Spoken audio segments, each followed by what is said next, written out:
नमस्कार दोस्तों, स्वागत है आपका A1 GK स्टडीज़ में। आज की क्लास बहुत ही इम्पोर्टेंट होने वाली है। आज की क्लास में हम लेकर आए हैं हिंदी के महत्वपूर्ण प्रश्नोत्तर, जो आपके आने वाली परीक्षा के लिए बहुत ही उपयोगी होगी। आप किसी भी परीक्षा की तैयारी कर रहे हैं तो ये वीडियो आपकी सहायता करेगी, इसलिए वीडियो को आप लोग पूरा देखिएगा। इनमें से कितने क्वेश्चन के आंसर जानते हैं, अपना स्कोर कमेंट बॉक्स में ज़रूर बताइए। और चैनल पे नए हैं तो चैनल को भी सब्सक्राइब ज़रूर कर लीजिए। तो चलिए शुरू करते हैं। आज का आपका पहला सवाल है, क्या भूलूं क्या याद करूं हरिवंश राय बच्चन की आत्मकथा श्रृंखला का कौन सा भाग है? आपका ऑप्शन है ए चौथा, बी तीसरा, सी दूसरा, डी पहला। सही जवाब है ऑप्शन डी पहला। क्या भूलूं क्या याद करूं हरिवंश राय बच्चन की आत्मकथा श्रृंखला का पहला भाग है। यह भाग 1969 में प्रकाशित हुआ था और इसमें उनके जन्म, परिवार और शुरुआती जीवन का वर्णन है। अगला सवाल, अपभ्रंश में कितने स्वर मौजूद हैं? अपभ्रंश में कितने स्वर मौजूद हैं? आपके ऑप्शन से ए 6, बी 7, सी 8, डी इनमें से कोई नहीं। बताइए। सही जवाब ऑप्शन सी 8। अपभ्रंश में मुख्य रूप से 8 स्वर होते हैं। अ, आ, छोटी ई, बड़ी ई, छोटी ऊ, बड़ी ऊ, ए और ओ। नेक्स्ट क्वेश्चन है, वे तुम सम तुम उन सम स्वामी में कौन सा अलंकार है? आपके ऑप्शन से ए भ्रांतिमान, बी संदेह, सी उपमा, डी रूपक। सही जवाब है ऑप्शन सी उपमा। जब काव्य में सा, सी, से, सम, समान जैसे वाचक शब्दों का प्रयोग होता है तो वहाँ उपमा अलंकार होता है।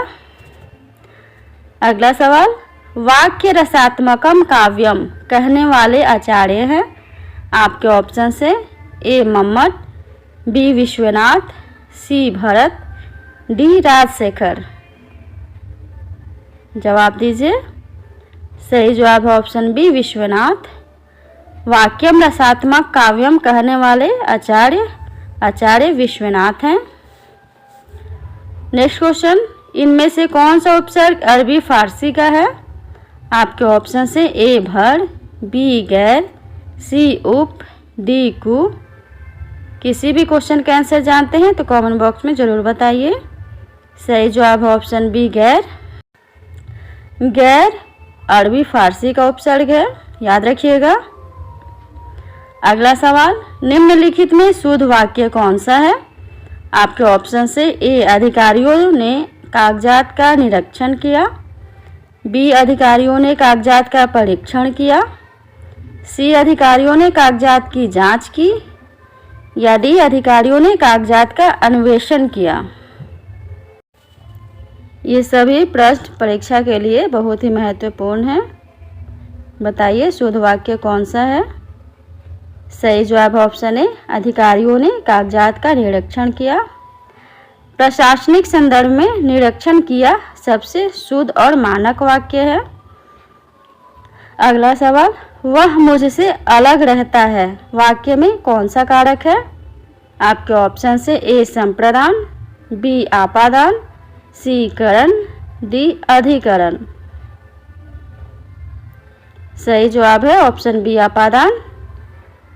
वह मुझसे अलग रहता है वाक्य में आपादान कारक है, क्योंकि यहाँ अलगाव का बोध हो रहा है। अगला सवाल, कौन सा शब्द हरिण का स्त्रीलिंग रूप है? आपके ऑप्शन से ए हरिणी, बी हिरणी, सी हिरणी, डी हिरणी। सही जवाब है ऑप्शन ए हरिणी। हरिण का स्त्रीलिंग रूप हरिणी होता है। आगे बढ़ते हैं नेक्स्ट क्वेश्चन की ओर। थपड़ी बजाना मुहावरे का अर्थ क्या है? थपड़ी बजाना मुहावरे का अर्थ क्या है? आपके ऑप्शन से ए खेती का नुकसान, बी उपहास करना, सी अंदाज लेना, डी उपहार देना। बताइए। सही जवाब ऑप्शन बी उपहास करना। थपड़ी बजाना मुहावरे का अर्थ है उपहास करना।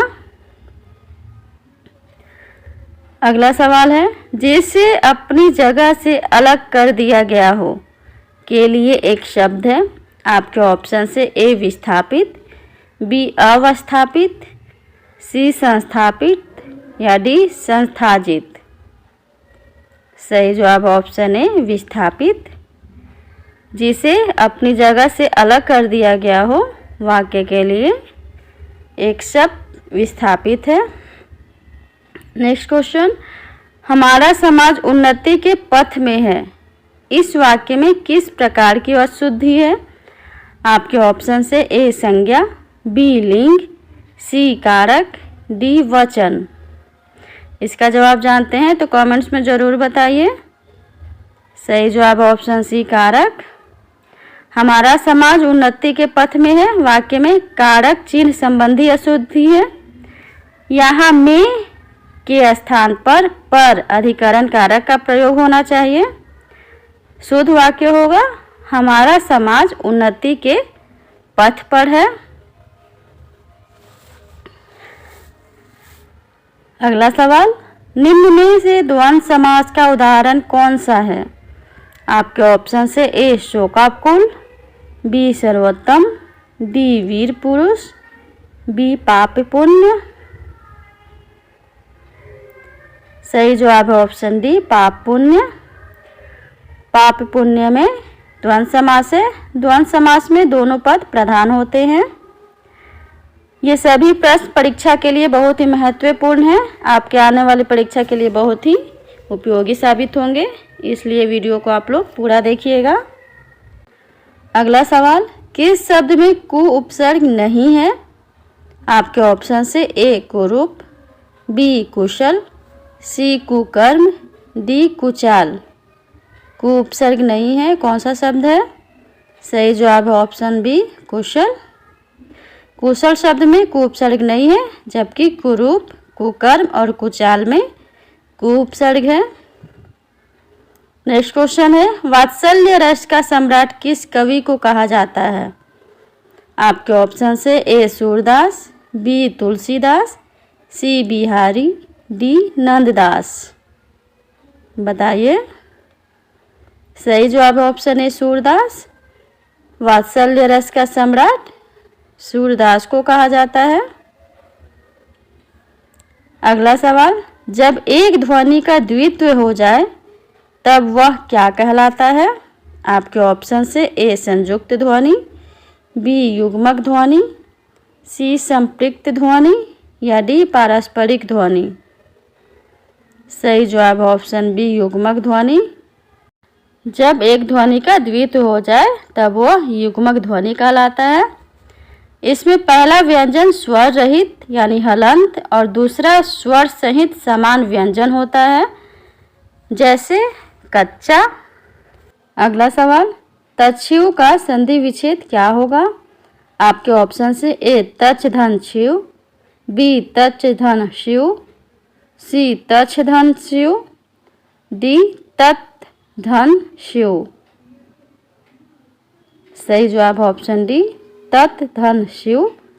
तच्छिव का संधि विच्छेद तत् धन शिव होगा। यदि वर्ण के प्रथम वर्ण त के बाद तलाव श हो तो त का च और तलाव श का छ हो जाता है। नेक्स्ट क्वेश्चन है, विषाद का विलोम क्या है?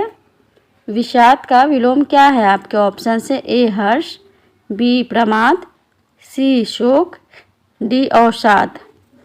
बताइए। सही जवाब है ऑप्शन ए हर्ष। विषाद का विलोम हर्ष होता है, याद रखिएगा।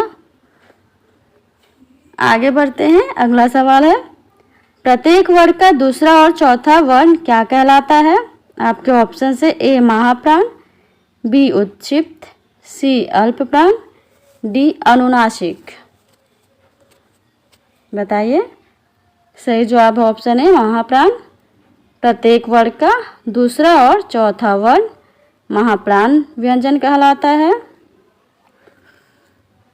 अगला सवाल है, हिंदी में काकल्य वर्ण कौन सा है?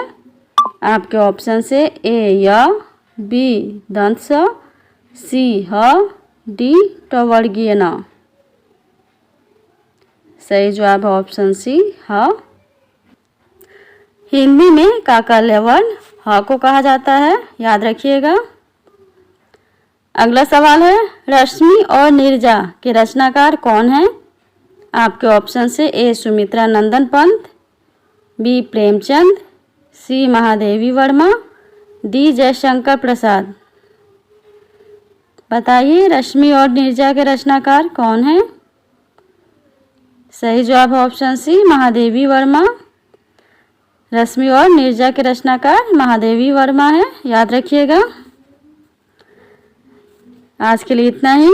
अगर वीडियो अच्छा लगा हो तो वीडियो को लाइक और शेयर ज़रूर कर दीजिए, और चैनल पर पहली बार आए हैं तो चैनल को भी सब्सक्राइब ज़रूर कर लीजिएगा। धन्यवाद।